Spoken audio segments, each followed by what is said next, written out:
whether you're first generation, second generation, third generation, whether you're blue collar or let's say you're not blue collar, what we're going to talk about is how do I build generational wealth and what that looks like on a day-to-day basis, because I don't think it just shows up at the front door. I do believe mindset matters.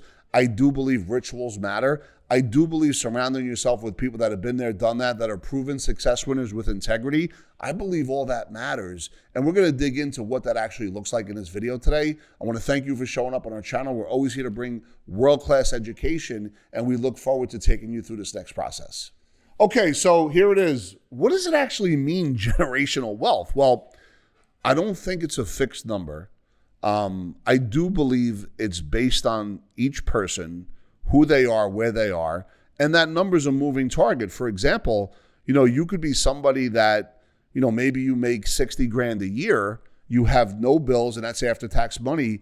And by the way, because your expenses are, let's say maybe 10,000 a year, I'm just making up numbers here, you could do what you want, when you want, with who you want in your terms. And by the way, if you're that same person that I'm describing that actually has, a life insurance policy with a $5 million death benefit and it's paid off, well, guess what? That's generational wealth. Or, you could be Steve Jobs. Steve Jobs, who created billions of dollars, created a company that changed the world as we knew it in 4 different sectors, whether it was the personal computer, which he invented and then took it away with the iPad, whether it was, movies, cartoon movies that he created through Pixar, whether it's just the telephone itself, or, what he did to music. He just totally put the music industry upside down. Tower Records, actually, which was so famous in the 80s and 90s, closed down because of it. The point is this: generational wealth is a mindset. The key to generational wealth, though, is proper planning, right?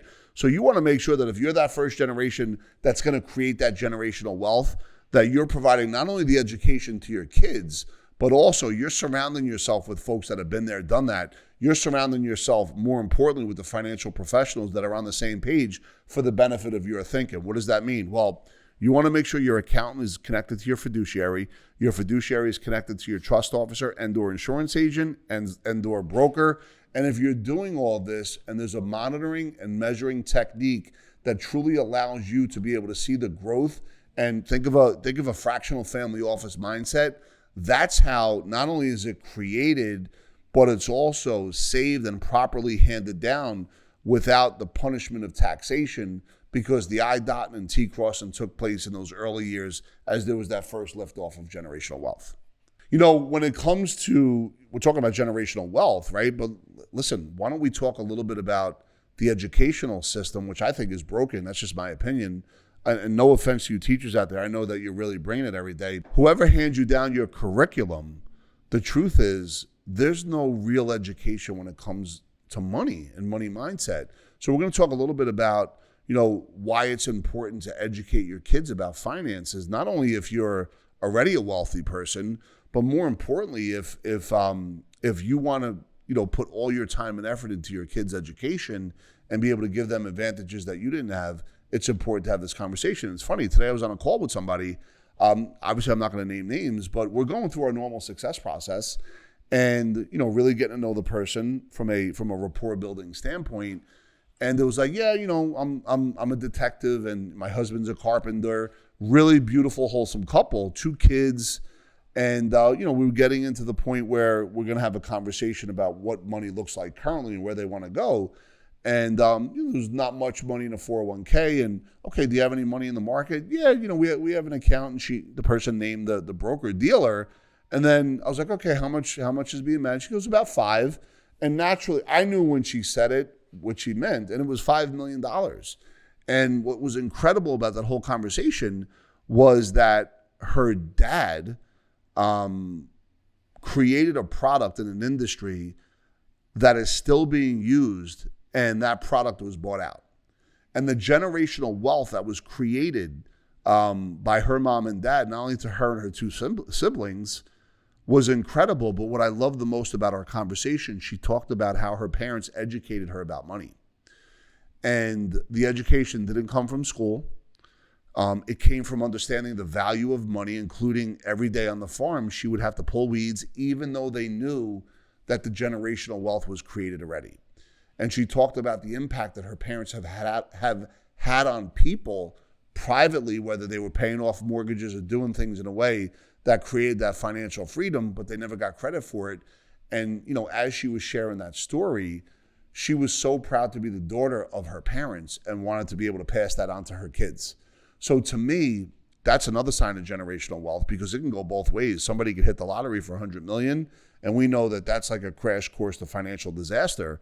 Or there could be an athlete in a family that all of a sudden becomes a financial superstar for the time that they're in the sport they're in. But if they're not educated and ready to handle that money, as quick as it comes, it burns down even faster. Well, the impression I got with this person and her husband and where they're at in life was, no, they want to create their own generational wealth through the gifts that have been given to them, but more importantly, pass on that information, have an impact on the world, and help make the world a better place. So we're talking about generational wealth. We're talking about family values. We're talking about the educational system here and how it lacks true, genuine financial mindset, entrepreneurial success steps. Now the question is, why should I buy life insurance and real estate, right? So for me, what it comes down to is understanding that, okay, we don't just buy life insurance just to buy life insurance. There's a strategy and mindset behind it. And yes, does life insurance, if it's the right kind of policy, perpetuate the generational wealth? Absolutely. You know, you want to get with your accountant, your estate attorney for the right kind of trust and everything else. There is gift exemptions and there's marital deductions that really benefit you to be able to keep a lot of that wealth in your family. But with that being said, when we're talking about life insurance and how it complements real estate, well, there's some folks that are out there, what they love to specifically do as an entrepreneurial play is overfund their life insurance policies so they could create their own line of credit, leverage the policy, and go buy real estate, right? And when folks begin to do that, what they do is begin to create that opportunity where now all of a sudden, yeah, you have the death benefit, you have the cash value, but now your real estate over time, not between Monday and Tuesday, but TIME, things I must earn. And there is 30-year generational strategies where you could do this with your real estate. And there's calculations that, you know, if you really want to talk to us, go ahead and click the link below, hit that subscribe button, but specifically look for a meeting because we could break these numbers down for you. But with that being said, you know, there's an understanding that life insurance, real estate, overall planning is a pretty good match if it's done the right way that sits and fits with your core values. So as we work through this video, just stick with me here. This information is real valuable. At the end, we want to be able to kind of bring it home for you. But with that being said, we always want to make sure that you're really kind of taking a deep breath, taking some notes, hit that rewind button, make sure that we're all on the same page. So now, listen, we talked about generational wealth. We talked about educating our kids, so on and so forth, life insurance, real estate. As we work through this, you know, the reason why I'm doing this video is because the question always gets asked, why should you fund your retirement? And from day one, age 20 to 65, if all you're doing is funding your retirement, and by the way, there'll be an amount of money there that's pretty substantial, but I think the real question is, can you fund your retirement through a strategic way of getting multiple use of each and every dollar during those wealth accumulation years between age 20 and 65 and really turbocharge your overall wealth and create that generational wealth? Yes, and those are two different conversations. Go ahead and click the link below. We're here to serve, contribute, educate. We'd love to be able to take you through our success process.